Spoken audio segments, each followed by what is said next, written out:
On September 1st, 1990, a 13-year-old Leah Sousa, her 9-month-old brother Michael, and her mother Laura, 36, returned in Cumberland Beach, Ontario, a home a quiet mix of residential and cottage properties in the outskirts of Aurelia, from an extended vacation. Exhausted from the trip, they all fall asleep.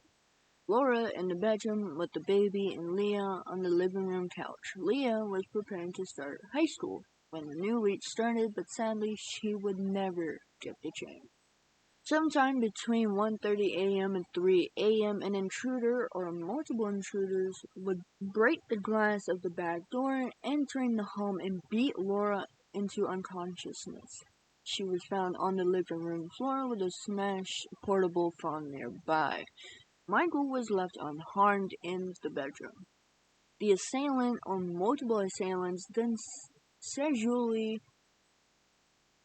Leah, dragged her into the backyard where she was brutally beaten to death with a blunt object, possibly a crowbar or tire iron.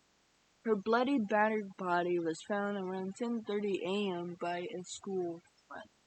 Although Laura did survive the attack, she suffered memory loss from the attack, making it difficult to identify a suspect or multiple suspects. Investigators attempted hypnosis, weird, and even truth serum, but the memory could not be dislodged. The only significant forensic evidence that was found at the scene was a bloody footprint made by a man's size 9 or 10 all-leather Nike court or tennis shoe. Now, let's quickly go over some information that we have gathered about the assailant or multiple assailants. The assailant either lived in the area or were very familiar with the Cumberland Beach. The assailant targeted the Sousas knowing they were vulnerable, a single mother with a baby and a teenage daughter. The murder weapon has never been recovered. The assailant would have been covered in blood after the assault, so someone would have noticed, or they changed clothes and washed up directly afterwards. And the attack occurred during the long weekend in Cumberland Beach and located near tourist areas along Lake Cowichan.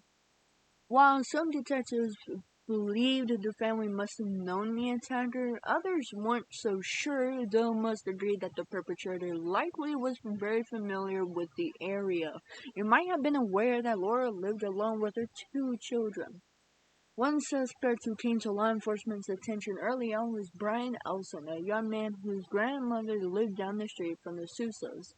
Only 4 months after Leah's murder, Elson stabbed a 17-year-old girl named Sandra Bannister to death at a party and received 6 years in prison.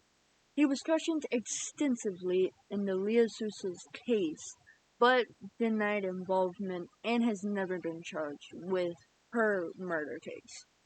In his 2014 book, A Viable Suspect, retired Ontario Provincial Police Sergeant Barry Rule put forward the theory that Sousa was murdered by a serial killer who was also responsible for several other killings in the area spanning from 1959 to 1992.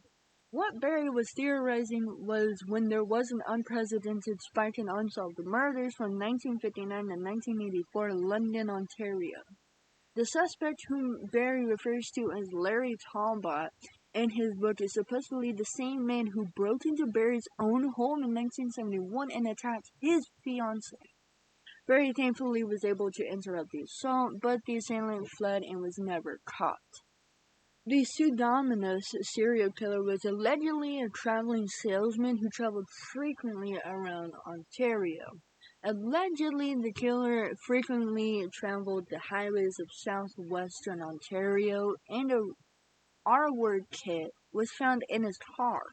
What's even worse is that this serial killer died before he could be thoroughly investigated for any of the crimes he was suspected of committing. And for this serial killer, I will be talking about the other murder victims that the serial killer killed in another video, and thoroughly.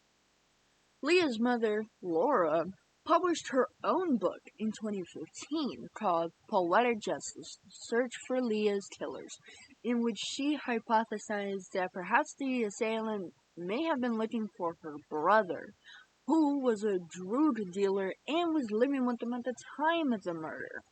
It's not clear how seriously police took this possibility, however. On September 23rd, 2012, a user named Chrisidani, I'm sorry if I said your name wrong, posted the following on unsolvedcanada.ca.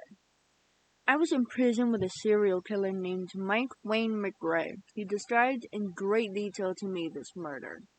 Maybe because I am an ex-con or there is a $50,000 reward, my credibility is questioned. Nobody seems to take me seriously, but I am telling you, I interviewed the devil.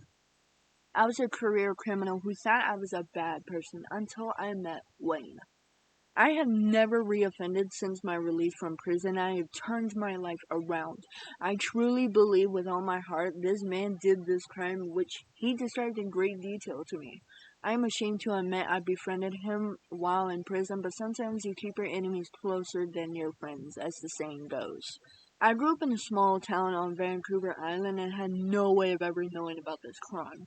I don't care about the reward money, although I would not refuse it. I have looked into this crime and I think the family deserves closure.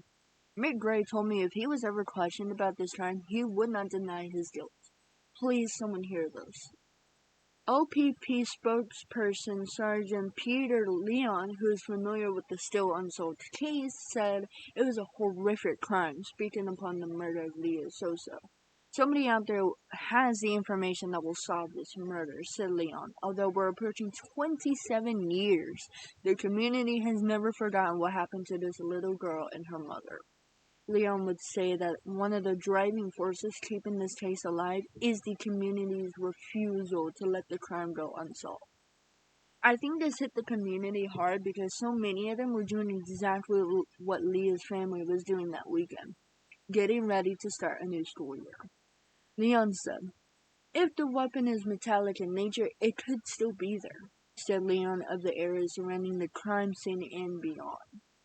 Laura has spent years working diligently with police and trying any way possible to spark her memory. In a 2010 interview with this reporter, Laura revealed she was still haunted by the horrific events and had been having visions of someone trying to tell her they know Leah's killer and offering her clues. Over the years, Leon said police have worked continuously on the case, following up on thousands of tips and re-examining evidence as forensics techniques advance. With 2 detectives currently assigned to the case full-time, Leon said he is hopeful the right information will someday be reported. But he said time is of the essence, as many witnesses of the 1990 crime will enter their senior year. In 27 years, we've made significant steps, but there is still information that is lacking. We don't want people leaving us without the opportunity to share, even if it seems minimal. And that is going to do it. I feel horrible for Leah. She barely even got to live her life. That's horrible. I don't know what to think, actually. Let me know what you guys think in the comments down below. Do you think Meg Gray did it? Because it seemed like if Meg Gray explained the crime in so much detail that it turned another prisoner's life around, I feel like that they should go to Meg Gray and be like, what did you explain? If you enjoyed this video and you want to see more, make sure to leave a like, give me some suggestions on what I should talk about next, and if I end this description, make sure to subscribe. Thank you guys so much for watching. I will catch you all in my next video.